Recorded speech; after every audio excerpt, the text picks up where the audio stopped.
how does somebody so close to Jesus, so loved by Jesus, so familiar with the things of Jesus, still betray Jesus? That's the conundrum of Judas. And unfortunately, that's been the conundrum of everybody who has ever rejected Jesus. Listen in today. Welcome to Everyday Truth with Kurt Skelly. We believe the Bible is true and relevant to everyone, everywhere, every day. If today's conversation is a help to you, take a moment to leave a review or share it with a friend. Thanks for listening. Now, let's join Kurt for today's episode. Hey friends, here I am again, sitting in my studio. Who else did you expect, right? And we are in Matthew 26. Really looking forward to jumping into this story. I don't like this story. I wish it had never happened, but it's part of the gospel account. And it's a good lesson for all of us that we have to guard our own motives and really examine ourselves. Look at what it says in Matthew 26 and verse number 14, where it says, "Then one of the 12, called Judas Iscariot, went unto the chief priests and said unto them," so this is a couple days before the actual crucifixion. Remember, the high priests are having an assembly. They're trying to figure out how can we subtly and secretly arrest Jesus and dispense with him. And Jesus has predicted that he will be betrayed. He predicts that he will be crucified. And this, all of this after Jesus gives this great teaching about the second coming and the power of the Messiah and all of it. And now we're seeing in real time how Judas Iscariot is part of this plot. And the reason I began the podcast the way I did just a moment ago is because Judas would have been the last one that anybody would have expected to betray the Lord. For a couple of reasons. First of all, we see that Judas was so trusted among the disciples that he was the one that was elected to be their treasurer. We learned that in John 12. People did not know that Judas was the one to betray the Lord even at the Last Supper. Remember? They're all saying, well, is it I? Is it I? And remember, at the Last Supper, Judas left the table. And the disciples didn't even know then that it was Judas. They just assumed, well, he must be going out and buying some more things for the feast. I mean, Judas was the last person you would expect. He played the game masterfully. He was so convincing that those that were closest to him didn't know that he was an imposter. That's why I say, wow, we've got to be careful, don't we? Because the ability to play the game, the ability to wear the mask and to wear the costume and to be in the witness protection program, we are so good at faking it. And Judas was a fake. He was an imposter. Jesus had said about him a year before this that one of you is a devil. It was already clear that he never was saved. He never did believe it. And yet he could play the part masterfully well. Here in verse number 14, verse number 15, he said unto them, Judas did, "What will ye give me? And I will deliver him unto you." So, hey, I want to organize a bargain right now, a barter, a deal.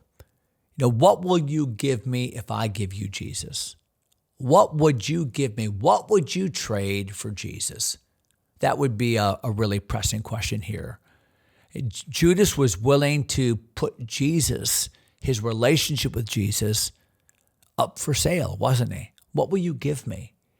And of course, very prophetic that the leaders said in verse number 15, and they covenanted with him for 30 pieces of silver. So they gave him that amount, didn't they? And that's a fulfillment of Scripture. So they gave him the 30 pieces of silver. or promised that they would. And from that time, he sought opportunity to betray him. That's a very interesting verse 16. From that time, he sought opportunity to betray him. So the decision to betray the Lord preceded, obviously, the betrayal, and it took a couple days to find the exact right time. So he left during that dinner at the Last Supper to betray the Lord, but he was looking for an opportunity between the time he decided and the time that it happened. Now, I feel like that is a tremendous principle for you and me to learn, and that is this, that once the decision has been made to engage in sinful behavior, because that's what's happening here. Judas has made this volitional. I mean, he has all of his mental faculties. He knows what he's doing. This is premeditated. When Judas makes his decision to betray the Lord, between the time of the decision and the time of the actual sinful betrayal, the kiss of betrayal, if you will, is a season of, I'm looking for the opportunity. When can I do this and get away with it? I wonder maybe if some of you or some of us, let's just make this very real, are in that season where we've made up our mind, I'm going to do this. I'm going to do that. I've not done it, but I would if I could. See, I think that's probably the best indicator of where I am as far as my spiritual condition before the Lord. And that is this. What would I do if I could do it and not get caught? Because that's what Judas was looking for. He was looking for an opportunity. I want to be able to do this in the right season, make my money. I'm looking for that opportunity. See, the decision had been made, and then the opportunity was all that was left in front of him. I wonder sometimes if we don't base our Christianity on, well, I've never done it. I've never actually, but what would you do if you had that opportunity? What would you do if you could do and wouldn't get caught? That's a really probing question about our own spiritual condition. Look at verse 17. Now, the first day of the week, the first day of the feast of the unleavened bread, the disciples came to Jesus, saying unto him, Where wilt thou that we prepare for thee to eat the Passover? So again, the context here is, okay, when's that day going to be? When's that time going to be when Judas betrays him? But that's what we're leading up to. Verse 18. So he says, Go into the city to such a man, say to him, The master saith, My time is at hand. I will keep the Passover at thy house with my disciples. And the disciples did as Jesus had appointed them, and they made ready the Passover. So Jesus had everything ready. Jesus had already planned where the meal would be taken. He had already had a conversation with the homeowner. He sent his disciples to get that all ready. Instead of celebrating this Passover as one typically would with one's family and extended family, Jesus is looking at these 12 as his family. He's going to give them some really important information. He's going to express his love to them. He's going to give them some really pressing commands. He's going to demonstrate to them what true love looks like and how to love each other. He's going to wash their feet. All of that's going to happen. In fact, if you want to read a really extended account of that night, read John 13, 14, 15, 16, 17, 18. All of those chapters of Scripture deal with just that night itself. Look at verse 19. And the disciples did as Jesus had appointed them, and they made ready the Passover. So they're about to celebrate that Passover meal together. They're about to, we know that meal not only as the Passover meal, but as the Last Supper. And verse 20, now when the even was come, he sat down with the 12. And as they did eat, he said, Verily I say unto you, that one of you shall betray me. So What are we seeing in Matthew? Why is Matthew kind of putting all these seemingly disparate stories together? Because he's playing out this theme that the Jews have not recognized Jesus, and that some are betraying Jesus, and that they will be responsible for crucifying Jesus. So to go back to verse number 2, he says, you know that after 2 days is the feast of the Passover. The Son of Man is betrayed to be crucified. So there's your theme. So Jesus, after the Olivet Discourse, is talking about betrayal and crucifixion. He brings in the story of Mary simply to contrast the devotion of Mary with the betrayal of Judas.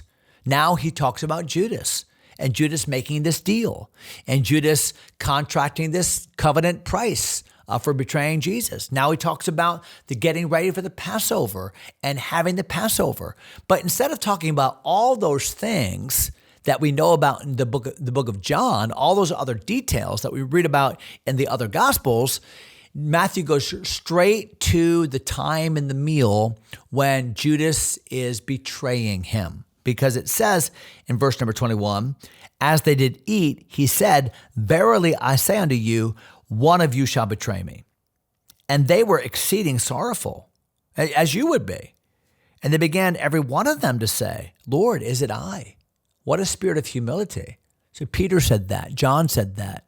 Matthew, the writer of this book, said that. No doubt when Matthew is writing this book, he's thinking about that poignant moment when he was thinking, boy, could it be me? Am I possibly the betrayer of the Lord? Verse 23, and he answered and said, he that dippeth his hand with me in the dish, the same shall betray me. So one of the ways by which you would celebrate the meal, they'd eat with their fingers, is you would dip your bread or dip your food into the sop together. And whoever dips with me, so that would be, eating a meal together is the ultimate sign of friendship. And dipping, like I'm against double dipping. You go out to eat with me, there's chips and salsa, don't double dip. I'm not eating after you double dip. But double dipping was the thing back then. And it demonstrated, hey, we're brothers, we're family, we're eating together. And Jesus is saying, the one that betrays me is going to be familiar with me, someone with whom I share food and share fellowship. Verse 24, the Son of Man goeth as it is written of him. Woe unto him, woe unto that man by whom the Son of Man is betrayed. It had been good for that man if he had not been born. Wow, what a prophecy. And what a statement about the betrayal. Then Judas, which betrayed him, answered and said, Master, is it I? He said unto him, Thou hast said. In other words, Judas, you know it's you. Now, what the other disciples saw or heard in that conversation, we don't know. Now, Matthew obviously is recounting it here, but it's clear that when Judas did this, they didn't entirely get it at that moment because they didn't know that Judas was the betrayer. And as they were eating, Jesus took bread and blessed it and brake it. I'm going to stop there in verse 25. That's a good place to stop.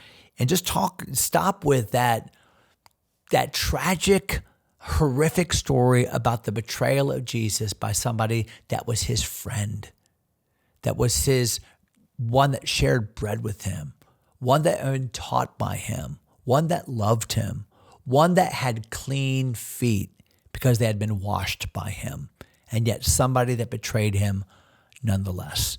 Boy, beware. Beware. Ask the Lord to help you to look inward. Examine your own self, whether or not you be in the faith. I'll leave it there for today, verse number 25, and we'll jump right into verse 26 next episode. Hope you'll join us for that. Until then, God bless you, my friends.